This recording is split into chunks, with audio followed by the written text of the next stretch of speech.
The Rosewood massacre was a violent, racially motivated massacre of blacks and destruction of a black town that took place during the first week of January 1923 in rural Levy County, Florida. At least 6 blacks and 2 whites were killed, and the town of Rosewood was abandoned and destroyed in what contemporary news reports characterized as a race riot. Racial disturbances were common during the early 20th century in the United States, reflecting the nation's rapid social changes. Florida had an especially high number of lynchings of black males in the years before the massacre, including a well-publicized incident in December 1922. Prior to the massacre, the town of Rosewood had been a quiet, primarily black, self-sufficient whistle stop on the Seaboard Airline Railway. Trouble began when white men from several nearby towns lynched a black Rosewood resident because of unsupported accusations that a white woman in nearby Sumner had been beaten and possibly raped by a black drifter. When the town's black citizens rallied together to defend themselves against further attacks, a mob of several hundred whites combed the countryside hunting for black people, and burned almost every structure in Rosewood.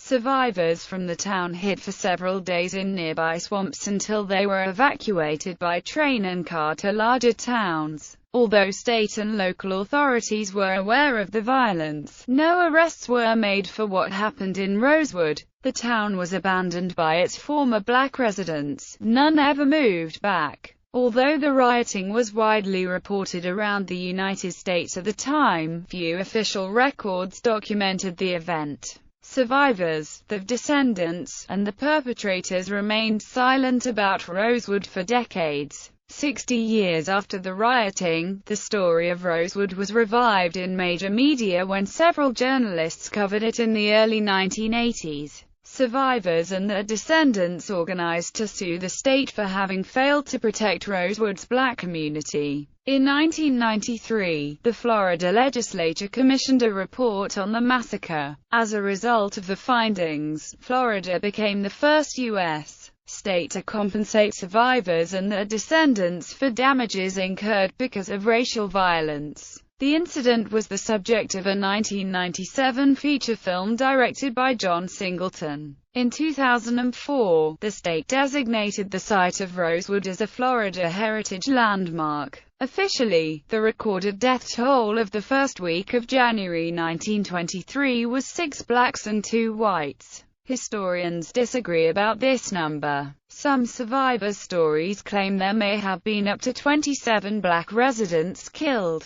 and assert that newspapers did not report the total number of white deaths. Minnie Lee Langley, who was in the Carrier House siege, recalls that she stepped over many white bodies on the porch when she left the house. Several eyewitnesses claim to have seen a mass grave filled with black people. One remembers a plow brought from Cedar Key that covered 26 bodies. However, by the time authorities investigated these claims, most of the witnesses were dead, or too elderly and infirm to lead them to a site to confirm the stories. Background: Settlement Rosewood was settled in 1845, 9 miles east of Cedar Key, near the Gulf of Mexico. Most of the local economy drew on the timber industry. The name Rosewood refers to the reddish color of cut cedar wood. 2 pencil mills were founded nearby in Cedar Key. Local residents also worked in several turpentine mills and a sawmill 3 miles away in Sumner. In addition to farming of citrus and cotton, the hamlet grew enough to warrant the construction of a post office and train depot on the Florida Railroad in 1870. But it was never incorporated as a town. Initially, Rosewood had both black and white settlers.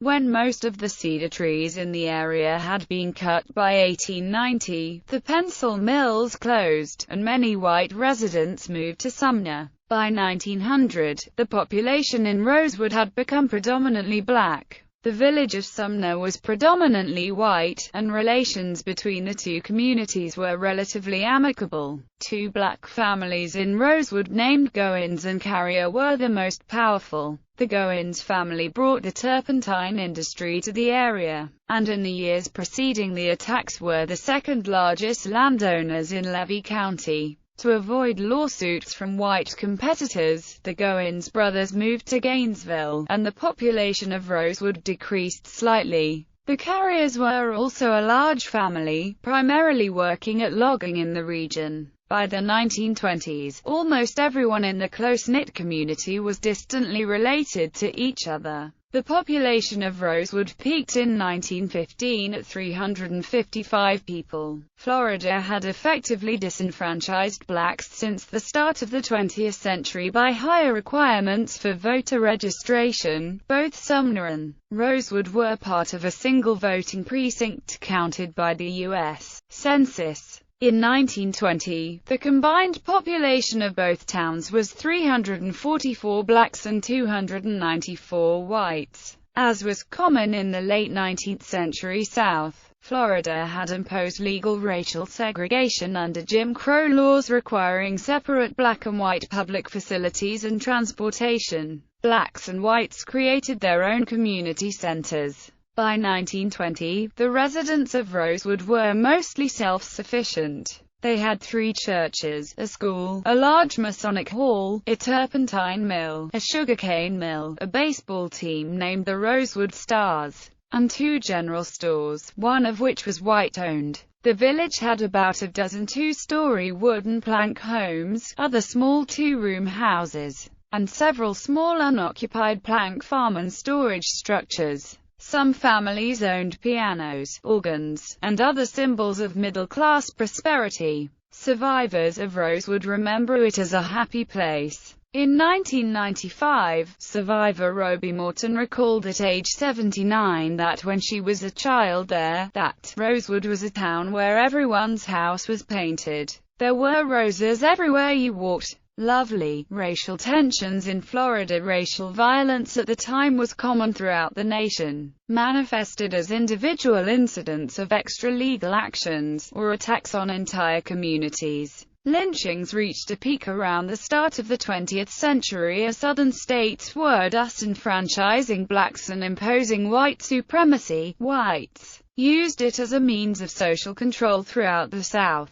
In 1866, Florida, as did many southern states, passed laws called Black Codes disenfranchising black citizens. Although these were quickly overturned, and black citizens enjoyed a brief period of improved social standing, by the late 19th century black political influence was virtually nil. The white Democrat-dominated legislature passed a poll tax in 1885, which largely served to disenfranchise poor whites and blacks alike. Losing political power, blacks suffered a deterioration of their legal and political rights in the years following. Without the right to vote, blacks were excluded as jurors and could not run for office, effectively excluding them from the political process. The United States as a whole was experiencing rapid social changes. An influx of European immigrants, industrialization and the growth of cities, and political experimentation in the North. In the South, black Americans grew increasingly dissatisfied with their lack of economic opportunity and status as second-class citizens. Elected officials in Florida represented the voting white majority. Governor Napoleon Bonaparte Broward suggested finding a location out of state for blacks to live separately. Tens of thousands of blacks moved to the north during and after World War I in the Great Migration, unsettling labor markets and introducing more rapid changes into cities. They were recruited by many expanding northern industries, such as the Pennsylvania Railroad, the steel industry, and meatpacking. Florida governors Park Trammell and Sidney Katz generally ignored the emigration of blacks to the north and its causes. While Trammell was state attorney general, none of the 29 lynchings committed during his term was prosecuted, nor were any of the 21 that occurred while he was governor. Katz ran on a platform of white supremacy and anti-Catholic sentiment. He openly criticized the National Association for the Advancement of Colored People when they complained he did nothing to investigate 2 lynchings in Florida. Katz changed his message when the turpentine and lumber industries claimed labor was scarce. He began to plead with black workers to stay in the state. By 1940, 40,000 blacks had left Florida to find employment, but also to escape the oppression of segregation, underfunded education and facilities, violence, and disenfranchisement. When U.S. troop training began for World War I, many white Southerners were alarmed at the thought of arming black soldiers. A confrontation regarding the rights of black soldiers culminated in the Houston riot of 1917. German propaganda encouraged black soldiers to turn against their real enemies, American whites. Rumors reached the U.S. that French women had been sexually active with black American soldiers, which University of Florida historian David Colburn argues struck at the heart of Southern fears about power and miscegenation. Colburn connects growing concerns of sexual intimacy between the races to what occurred in Rosewood. Southern culture had been constructed around a set of mores and values which places white women at its center and in which the purity of their conduct and their manners represented the refinement of that culture. An attack on women not only represented a violation of the South's foremost taboo, but it also threatened to dismantle the very nature of Southern society. The influx of blacks into urban centers in the North and Midwest increased racial tensions in those cities. Between 1917 and 1923, racial disturbances erupted in numerous cities throughout the U.S., motivated by economic competition for industrial jobs, mostly between ethnic whites, immigrants and their descendants, and Southern blacks, who were often used as strikebreakers. One of the first and most violent instances was a riot in East Street, Louis, sparked in 1917. In the Red Summer of 1919, racially motivated mob violence erupted in 23 cities, including Chicago, Omaha, and Washington, D.C., caused by competition for jobs and housing by returning World War I veterans of both races, and the arrival of waves of new European immigrants. Further unrest occurred in Tulsa in 1921, when whites attacked the black Greenwood community. David Colburn distinguishes 2 types of violence against blacks up to 1923. Northern violence was generally spontaneous mob action against entire communities. Southern violence, on the other hand, took the form of individual incidents of lynchings and other extrajudicial actions. The Rosewood massacre, according to Colburn, resembled violence more commonly perpetrated in the North in those years. In the mid-1920s, the Ku Klux Klan reached its peak membership in the South and Midwest after a revival beginning around 1915. Its growth was due in part to tensions from rapid industrialization and social change in many growing cities, in the Midwest and West. Its growth was related to the competition of waves of new immigrants from Southern and Eastern Europe. The KKK was strong in the Florida cities of Jacksonville and Tampa. Miami's chapter was influential enough to hold initiations at the Miami Country Club. The Klan also flourished in smaller towns of the South where racial violence had a long tradition dating back to the Reconstruction era. An editor of the Gainesville Daily Sun admitted that he was a member of the Klan in 1922, and praised the organization in print. Despite Governor Katz's change of attitude, white mob action frequently occurred in towns throughout North and Central Florida and went unchecked by local law enforcement.